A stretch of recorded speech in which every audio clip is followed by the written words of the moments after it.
JP Astro ലൈഫിലേക്ക് എല്ലാവർക്കും സ്വാഗതം. ഇന്ന് നിങ്ങളുമായി പങ്കുവയ്ക്കുന്ന കുംഭമാസത്തെ മാസഫലം തന്നെയാണ്. കുംഭമാസത്തിൽ മീനൻ രാശിയിൽ ശുക്രൻ ഉച്ചത്തിൽ നിൽക്കുമ്പോൾ കുംഭൻ രാശിയിലും മീനൻ രാശിയിലുമായിട്ടാണ് ബുധൻ സഞ്ചരിക്കുന്നത്. മീനൻ രാശി ബുധൻ്റെ നീചരാശി ആയതുകൊണ്ട് തന്നെ കമ്മ്യൂണിക്കേഷനുമായി ബന്ധപ്പെട്ട കാര്യങ്ങളിൽ അപാകത വരാം എന്നതാണ് അതിൻ്റെ ഏറ്റവും പ്രധാനപ്പെട്ട ഒരു കാര്യം. കാരണം നീചരാശി എന്ന് പറയുമ്പോൾ മോശമായ കാര്യങ്ങൾ പ്രചരിപ്പിക്കുക കമ്മ്യൂണിക്കേഷനാണ്, സന്ദേശം കൈമാറുകയാണ്.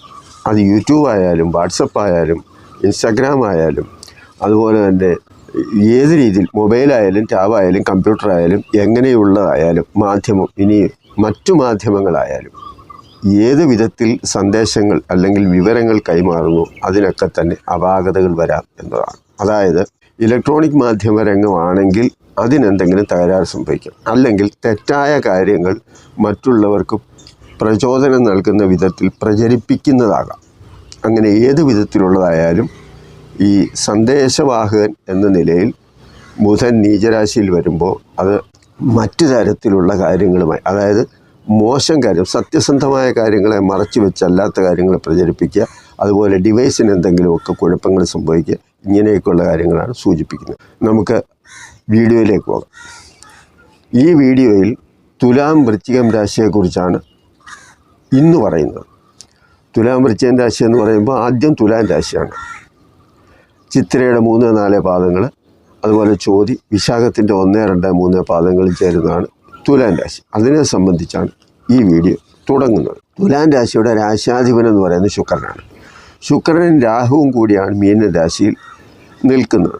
അതുപോലെ ഫെബ്രുവരി 27 വരെ ബുധൻ കുംഭത്തിലും അത് കഴിഞ്ഞ് ബുധൻ്റെ നീചരാശിയായ മീനത്തിലേക്ക് ബുധൻ മാറും. ശുക്രനോടൊപ്പമാണ് ചേരുന്നത്. സൂര്യൻ കുംഭത്തിലാണ് നിൽക്കുന്നത്. ഇടവത്തിൽ വ്യാഴം, മിഥുനത്തിൽ ചൊവ്വ, കന്നിയിൽ കേതു. ഇങ്ങനെയാണ് ഈ മാസത്തെ ഗ്രഹനില സൂചിപ്പിക്കുന്ന കാര്യങ്ങൾ. തുലാം രാശിക്കാരെ സംബന്ധിച്ചിടത്തോളം ശുക്രനും രാഹുവും മീനത്തിൽ 6-ാം ഭാവത്തിലാണ് നിൽക്കുന്നത്. കടം, കള്ളന്മാരുടെ ശല്യം, രോഗം, മുറിവ്, ശത്രുത, പാപകർമ്മങ്ങൾ, അപമാനം തുടങ്ങിയവയൊക്കെയാണ് 6-ാം ഭാവത്തെ സൂചിപ്പിക്കുന്ന ചില കാര്യങ്ങൾ. ശുക്രനെ സംബന്ധിച്ച് പറയുമ്പോൾ സ്ത്രീകൾ മൂലം പലതരത്തിൽ ക്ലേശങ്ങൾ ഉണ്ടാകാം എന്നതിനെ സൂചിപ്പിക്കുന്നുണ്ട്. കാരണം ഉച്ചരാശിയിലാണ് ശുക്രൻ എന്ന് വരികിലും അത് 6-ാം ഭാവത്തിൽ വരുന്ന സൂചനയാണ് പറഞ്ഞത്. ശുക്രനെ സംബന്ധിച്ച് പറയുമ്പോൾ സ്ത്രീകളിൽ നിന്ന് എന്തെങ്കിലുമൊക്കെ മോശമായ അനുഭവങ്ങൾ ഉണ്ടാകാം എന്നതിനെയാണ് സൂചിപ്പിക്കുന്നത്. ആരോഗ്യ സംബന്ധമായും അനുകൂലമല്ലാത്ത ഒരു സാഹചര്യം വരും. ആരോപണങ്ങളും അപവാദവുമൊക്കെ ഉണ്ടാകാം. ശത്രുക്കളുമായി പോരാടുക, ഇത്തരത്തിൽ അത്ര മെച്ചമല്ലാത്ത ഒരു ഭാവത്തിലാണ് ശുക്രൻ നിൽക്കുന്നത്. ജന്മരാശാധിപനായതുകൊണ്ട് അത് നിൽക്കുന്ന ഭാവം ബലമുള്ളതാണ് എന്ന ഒരു കാഴ്ചപ്പാടനുസരിച്ച് ശത്രുക്കളെ നേരിടാനുള്ള ഒരു ധൈര്യവും അതുപോലെ ഒരു പ്രചോദനവുമൊക്കെ ഉണ്ടാവുകയും ചെയ്യും. ഏത് സാഹചര്യത്തെയും അതിജീവിക്കാനുള്ള ആത്മധൈര്യം ലഭിക്കും. മൂത്രാശയ ഗർഭാശയ പ്രശ്നങ്ങളുള്ളവരൊക്കെ സൂക്ഷിക്കണം. രാഹുവിൻ്റെ സ്ഥിതി നോക്കുമ്പോൾ 3, 6, 11 ഭാവങ്ങളിൽ വരുന്ന പാപഗ്രഹം കുറച്ച് അനുകൂലമാകാം എന്ന സ്ഥിതിയിൽ പൂർണ്ണമായി രാഹുവിനെ കാണേണ്ടതില്ല. അതിൻ്റെ കാരണമെന്ന് പറയുന്നത് മറ്റ് ഗ്രഹങ്ങളെപ്പോലെ, അതായത് പഞ്ചഗ്രഹങ്ങളെപ്പോലെ രാഹു കേതുക്കൾക്ക് സ്വന്തമായ ഒരു കഴിവില്ല. നിൽക്കുന്ന രാശിയെയും അതുമായി ബന്ധപ്പെടുന്ന രാശിയുടെയും ഗ്രഹങ്ങളുടെയും ഒക്കെ സ്ഥിതി അനുസരിച്ചാണ് അത് കൂടുതൽ ഫലം ചെയ്യുന്നത്. പിന്നെ പൊതുവേ രാഹുവിനെ സംബന്ധിച്ച് പറയുന്നത് ആരോഗ്യ പ്രശ്നങ്ങളിൽ അലർജിയെ, ആരിഷസിൻ്റെ അസുഖം, അതുപോലെ ഗുഹ്യരോഗങ്ങൾ, ശുക്രബന്ധം, ശുക്രനുമായിട്ടൊരു യോഗം വരുന്നത് കൊണ്ട് ഗർഭാശയ രോഗങ്ങൾ മുതലായവയ്ക്കൊക്കെ സാധ്യത ഉള്ളവർ സൂക്ഷിക്കുകയും അത്തരത്തിൽ ചികിത്സ നടത്തുന്നവരും ശ്രദ്ധിക്കുകയും ചെയ്യേണ്ട ഒരു സമയമാണ്. ഭൗതിക സുഖ സൗകര്യങ്ങൾ, ദാമ്പത്യ ബന്ധം, പങ്കാളിയുമായിട്ടുള്ള യോജിപ്പ് എന്നിവയൊക്കെ കുറയാം. കാരണം 6-ാം ഭാവത്തിലായതുകൊണ്ട്. ജന്മാധിപനായ ശുക്രന് അഷ്ടമാധിപത്യവും 6-ാം ഭാവാധിപനായ വ്യാഴത്തിന് അഷ്ടമസ്ഥിതിയും ഉണ്ട്. അതായത് അഷ്ടമാധിപൻ ശുക്രൻ 6-ലും 6-ാം ഭാവാധിപൻ ഗുരു അഷ്ടമത്തിലും വരുന്നത് ഒരു പ്രത്യേക വിപരീത യോഗം എന്ന് വേണമെങ്കിൽ പറയാം.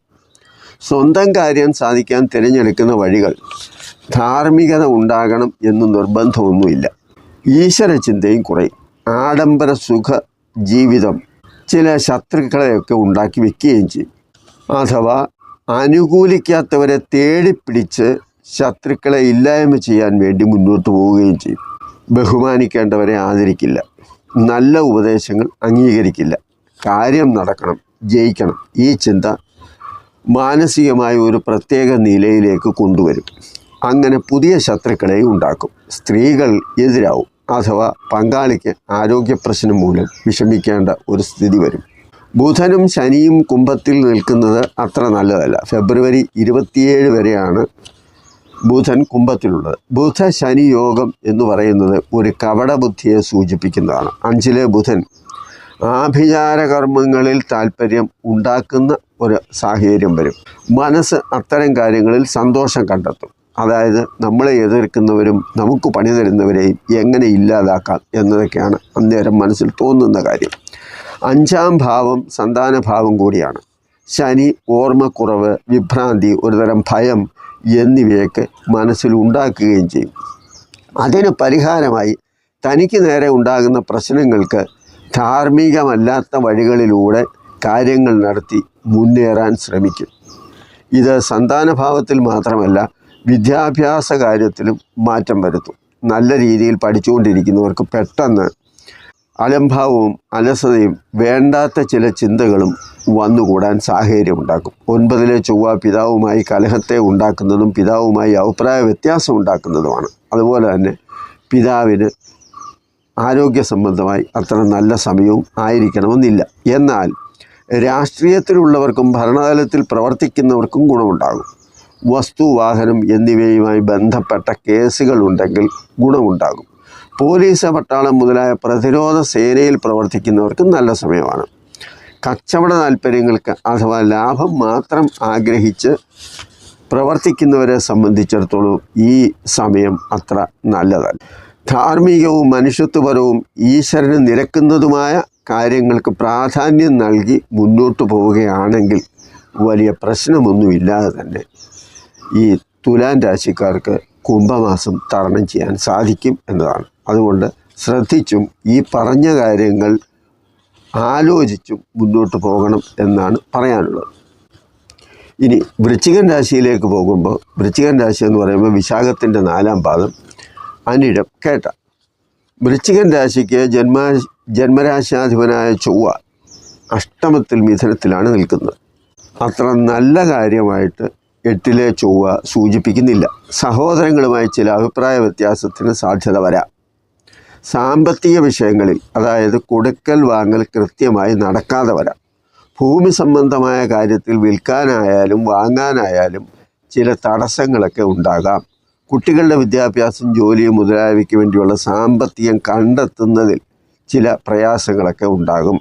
കുടുംബ ഓഹരി സംബന്ധമായ വിഷയങ്ങളിലും എതിർപ്പുകളൊക്കെ ഉണ്ടാകാം. വീട്ടിലുള്ളവർ, ബന്ധുക്കൾ, സുഹൃത്തുക്കൾ മുതലായവരുടെ സഹകരണവും സഹായവുമൊക്കെ ഉണ്ടാകും. പ്രായം ചെന്നവർക്ക് ഫെബ്രുവരി 27 വരെ വലിയ കുഴപ്പമൊന്നുമില്ല, അനുകൂല സമയമാണ്. അതിനുശേഷം സൂര്യ-ശനി യോഗം മറ്റുള്ളവരെ സംബന്ധിച്ചിടത്തോളം, അതായത് മറ്റുള്ളവർക്ക് വിധേയമായിട്ട് കീഴടങ്ങി സ്വന്തം ഇഷ്ടങ്ങളും ആഗ്രഹങ്ങളും അതായത് അവനവൻ്റെ ഇഷ്ടങ്ങൾക്കും അതുപോലെ ആഗ്രഹങ്ങൾക്കും ഒന്നും വലിയ പ്രാധാന്യമൊന്നും കൊടുക്കാതെ ഒതുങ്ങിക്കൂടി കഴിയേണ്ടി വരുന്ന ഒരു സാഹചര്യം വരും. പഴയ പ്രതാപമൊന്നും ഇല്ലാതെ എങ്ങനെയെങ്കിലും ജീവിച്ചു പോവുക എന്ന ഒരു സാഹചര്യം വരും. അതല്ലെങ്കിൽ ശനി ബന്ധം വരിക എന്ന് പറയുമ്പോൾ വാർദ്ധക്യ സഹജമായ അസുഖമുള്ളവരും അതുപോലെ വൃദ്ധജനങ്ങൾക്കും അത്ര നല്ല സമയം ആയിരിക്കില്ല 27 മുതൽ എന്നതാണ് സൂചിപ്പിക്കുന്നത്. ഫെബ്രുവരി 27 മുതൽ. ശുക്രൻ 5-ാം ഭാവത്തിൽ ഉച്ചത്തിൽ നിൽക്കുമ്പോൾ സന്താനങ്ങൾക്ക് വളരെ നല്ല അനുഭവം ഉണ്ടാകും.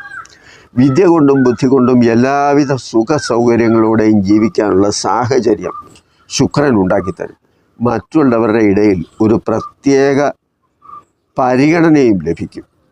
വളരെ സമ്പത്തും ആഡംബര സൗകര്യങ്ങളും അതുപോലെ കലാസാഹിത്യ രംഗത്ത് മെച്ചപ്പെട്ട നിലയിൽ എത്താനുള്ള ഒരു സാഹചര്യവും ശുക്രൻ ഉണ്ടാക്കിത്തരും.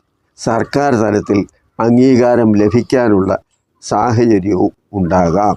കാരണം ശുക്രൻ ഉച്ചരാശിയിലാണ്. അത് കലാസാഹിത്യ രംഗത്തെയും കഴിവുകളെയുമൊക്കെ സൂചിപ്പിക്കുന്ന ഒരു ഗ്രഹം കൂടിയാണ്. ആഡംബര സുഖ സൗകര്യങ്ങൾ മാത്രമല്ല, മറ്റുള്ള കലാപരമായ കഴിവുകൾ, സാഹിത്യാദി കാര്യങ്ങൾ ഇതെല്ലാം തന്നെ ലളിതകലകളോടുള്ള താല്പര്യം, ഇതെല്ലാം തന്നെ ശുക്രൻ സൂചിപ്പിക്കുന്ന ഒരു അത്തരത്തിൽ പ്രവർത്തിക്കുന്നവർക്കും അത്തരത്തിൽ ഉള്ള ഒരു താല്പര്യമുള്ളവർക്കും നല്ല സമയമാണ് എന്നാണ് സൂചിപ്പിച്ചത്. രാഹു ശുക്രനോടൊപ്പം നിൽക്കുമ്പോൾ സ്വന്തം ഇഷ്ടത്തിനും സുഖത്തിനും പ്രാധാന്യം നൽകി മുന്നോട്ട് പോകാനുള്ള ഒരു പ്രേരണ നൽകും. മറ്റുള്ളവരെക്കുറിച്ച് ചിന്തിക്കാൻ അനുവദിക്കില്ല. അതിനാൽ കൂടെ നിന്നവരും ബന്ധുക്കളും സുഹൃത്തുക്കളുമൊക്കെ അകന്നു നിൽക്കും.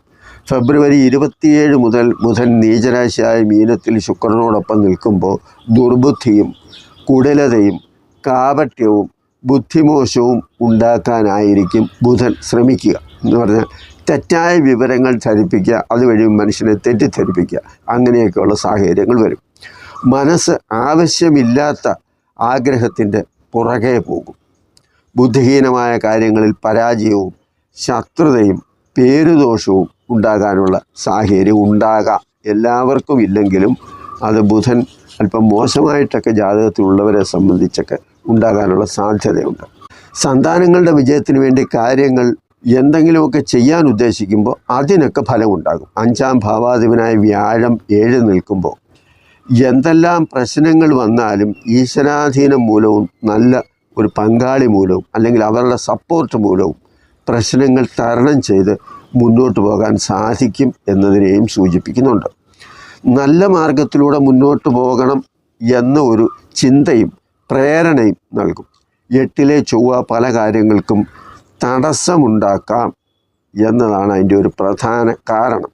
പൊതുവേ നോക്കുമ്പോൾ വൃശ്ചികം രാശിക്കാർക്ക് മെച്ചപ്പെട്ട പല അനുഭവങ്ങളും ചില കാര്യങ്ങളിൽ പ്രയാസം വരാനുള്ള സാഹചര്യവുമാണ് വരുന്നത്. അതുകൊണ്ട് തന്നെ വ്യാഴം കുറച്ച് അനുകൂലമായതുകൊണ്ട്, മാർഗസ്ഥാനത്ത് നിൽക്കുന്നതുകൊണ്ട് ഏത് വിധത്തിലുള്ള പ്രശ്നങ്ങളായാലും അതിനെ പരിഹരിക്കാനുള്ള ഒരു വഴി കണ്ടെത്താൻ സാധിക്കും. അതൊക്കെ ഈശ്വരാധീനം മൂലം സാധിക്കുന്ന ഒരു സാഹചര്യവും ഉണ്ടാകും എന്നതുകൊണ്ട് തന്നെ ഈശ്വരാധീനത്തോടു കൂടി ധൈര്യമായും സന്തോഷമായും മറ്റ് അനാവശ്യ ചിന്തകളൊന്നും ഇല്ലാതെ മുന്നോട്ട് പോകാൻ ശ്രമിക്കുമ്പോൾ ഈ തുലാം വൃശ്ചികം രാശിക്കാരെ സംബന്ധിച്ചിടത്തോളം അവർക്കും നല്ല ഒരു മാസമായി തന്നെ ഉണ്ടാകട്ടെ. അതിനെ ഈശ്വരൻ അനുഗ്രഹിക്കട്ടെ എന്ന് പറഞ്ഞുകൊണ്ട് നിർത്തുന്നു. ഈ വീഡിയോ നിങ്ങൾക്ക് ഇഷ്ടപ്പെട്ടു എന്ന് വരികിൽ അത് മറ്റുള്ളവർ കൂടി ഷെയർ ചെയ്ത് കൊടുക്കുക. നന്ദി, നമസ്കാരം.